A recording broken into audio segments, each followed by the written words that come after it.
అందరికీ నమస్కారం అండి. ఇంతకుముందు మనం అచ్చసందులలో సవర్ణదీర్ఘ సంధి, గుణసంధి, వృద్ధి సంధి, ఏనాదశ సంధి గురించి తెలుసుకున్నాం కదా. ఇప్పుడు హల్ సంధుల గురించి నేర్చుకుందాం. ఇవి కేవలం హల్లుల మధ్య మాత్రమే జరుగుతాయి, అందుకే వీటిని హల్ సంధులు అని అంటారు. ఇవి 6.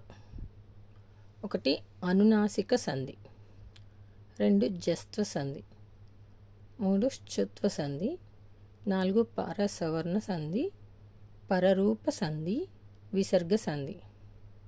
దీనిలో మనకి ఇవి 4 ఇంపార్టెంట్.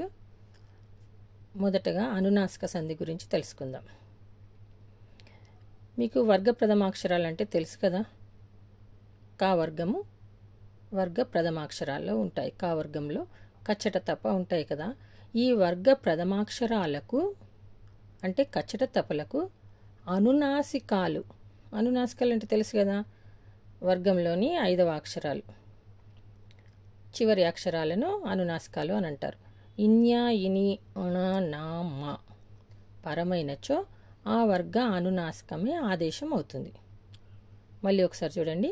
వర్గ ప్రథమాక్షరాలకు అంటే కచ్చట తపలకు అనునాసికాలు అంటే ఇన్యా, ఇని, అణ, నా, మా పరమైనచో ఆ వర్గ అనునాసికమే ఆదేశం అవుతుంది. వివరణ: వర్గ ప్రథమాక్షరాలకు అనునాసికాలు కాకి ఇన్య, చాకి ఇని, టాకి అణ, తాకిన్న, పాకి మా వస్తాయి. మొదటగా వాంగ్మయము. దీన్ని వాంగ్మయము అని చదవాలి. ఇది ఇన్యాకు మా వత్తు వాంగ్మయము. విడదీసేటప్పుడు వాక్ ప్లస్ మయం. అర్థం చేసుకోండి. వాక్ ప్లస్ మయం. వాక్ అంటే మాట, క్ ప్లస్ మా ఇన్యా అయింది. వాంగ్మయము. ఇన్యా పలుకుతుంది చూడండి, ముక్కుతో పలుకుతోంది అనునాసికము. దీనిలో కా లోపించింది. వాంగ్మయము, వాక్ ప్లస్ మయము, అనునాసికం. తర్వాత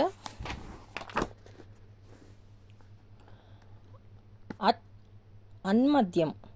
అన్మద్యం అంటే ఏంటిది? అచ్చ ప్లస్ మధ్యమ, చ ప్లస్ మా ఇని. దీంట్లో చా లోపించింది చూడండి. అచ్చ ప్లస్ మధ్యమ అన్మద్యం. చ ప్లస్ మా ఇని. దీనిలో చా లోపించింది. ఇని అనునాసికం కాబట్టి ఇది కూడా అన్మద్యం అనేది అనునాసిక పదం. రాన్ మహేంద్ర వరం. అణకి మావత్తు. రాన్ మహేంద్ర వరం. దీన్ని విడదీస్తే ఏం పలుకుతుంది? రాట్ ప్లస్ మహేంద్రవరం. రాట్ మహేంద్రవరం. ట్ ప్లస్ మా ఏమవుతుంది? అణ. ట్ ప్లస్ మా అణ. ఠ్ లోపిస్తుంది ఇక్కడ. ఇది అనునాసికమైన అణ మాత్రమే మిగులుతుంది. కాబట్టి ఇది రాన్ మహేంద్రవరం అనునాసిక పదం. రాట్ ప్లస్ మహేంద్రవరం అని రాయాలి. ఇంకొక పదం జగన్నాటకం. జగత్ ప్లస్ నాటకం.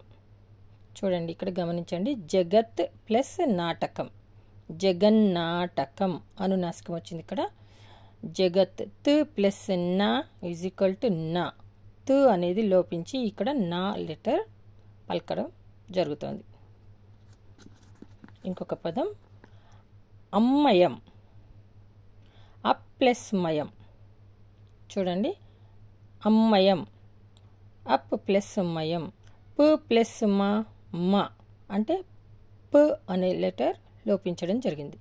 కచ్చట తపలు ప్రథమాక్షరాలు కాబట్టి మనకు ఆ వర్గంలోని అక్షరాలన్నీ లోపించి